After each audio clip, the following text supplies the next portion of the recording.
Entonces, quien quiera entender el fenómeno de López Obrador, váyase un poquito más atrás. Yo aquí traje algunos libros. Primero, pues obviamente el libro de él, ¿no? La salida 2018, donde cada 3 páginas él habla de que el neoliberalismo es el culpable de todos los males de México.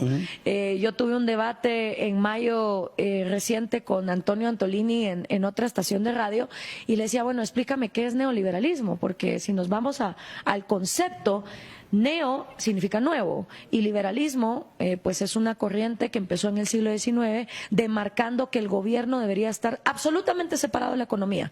El gobierno no debería ser dueño de ningún recurso, ni del petróleo, ni del agua, ni de las tierras, ni de nada. ¿Me puedes explicar en qué momento histórico en América Latina ha habido liberalismo como para que hablemos de que un neoliberalismo es el culpable de todos los males? No me lo pudo responder. Claro que no. El norte es otro. Que no tengo respuestas fáciles. No tengo respuestas inmediatas para dar certezas entonces cerradas. Entonces no vengas a dicotómicas. debates, porque el problema es que uno puede venir a un debate cuando uno no tiene cómo definir las cosas, Antonio. Es que no ¿Qué es neoliberalismo? No estamos nosotros intercambiando tazos. No lo puedo responder. No tiene ningún argumento.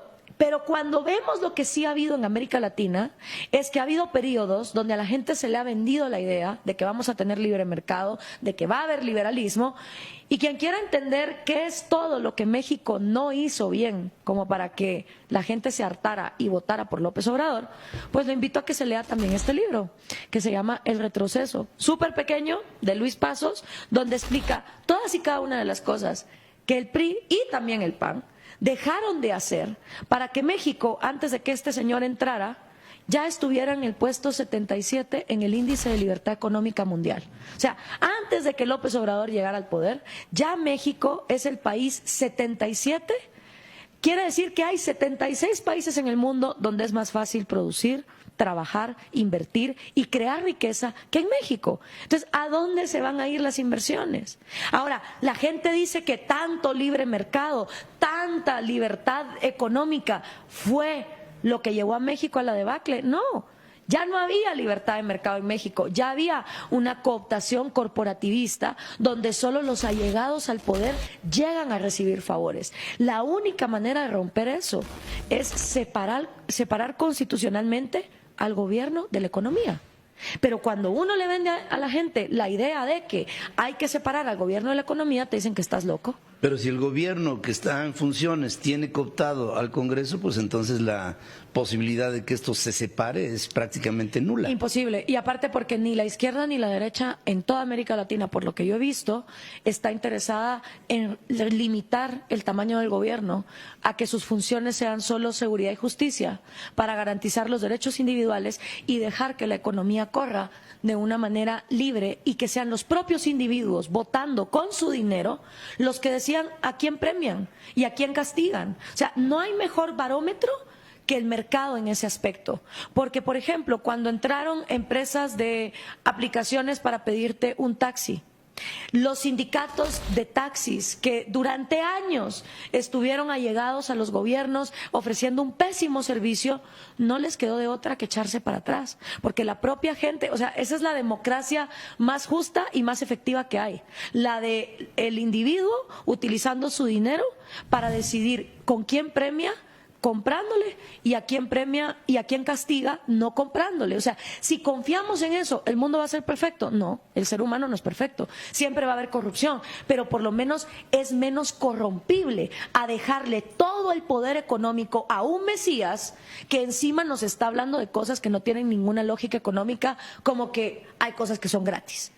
Sí, y que aparte, esas cosas que son gratis son financiadas por los que sí trabajamos. Exacto. Hasta que no podamos trabajar porque no tengamos, bueno, ni siquiera la posibilidad de que haya una capacidad de consumo. En Argentina, por ejemplo, sí, con el kirchnerismo se llegó al punto donde 20 millones de argentinos que no pagan un centavo de impuestos reciben algún tipo de subsidio, 20 millones de 8. Que son los que trabajan. Que son los que trabajan. Y que claro, si tú estás dentro de esos 8 y te das cuenta que hay 20 que reciben, eventualmente esos 8 van a migrar, porque nadie es tonto, pues. Bueno, o sea, aquí hay, de cada 10 mexicanos que trabajamos, hay 6 que no tributan. Claro.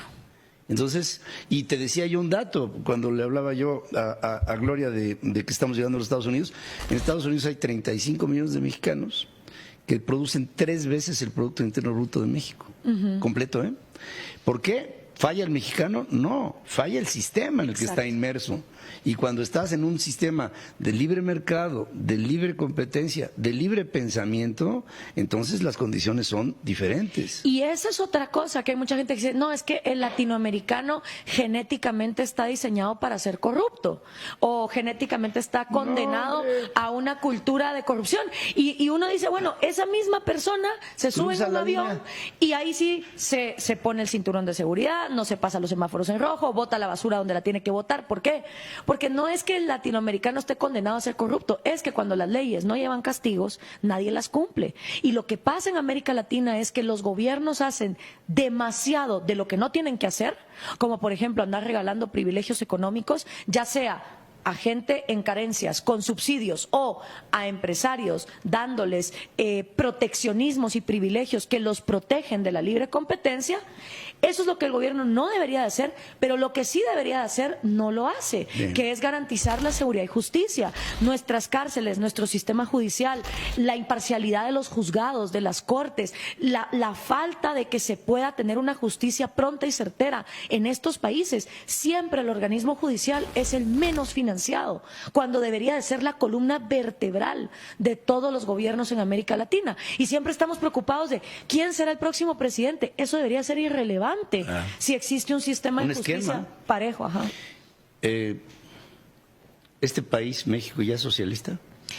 En algunos aspectos sí, y de hecho ya... No, pero es que es como el embarazo. O estás o no estás embarazada. Lo que ocurre es que hay grados. O sea, si nos vamos al mismísimo Carlos Marx, acuérdate que son 10 pasos para llegar a lo que él esperaba fuera un comunismo utópico. Entonces hay grados de socialismo. Y tú lo puedes ver...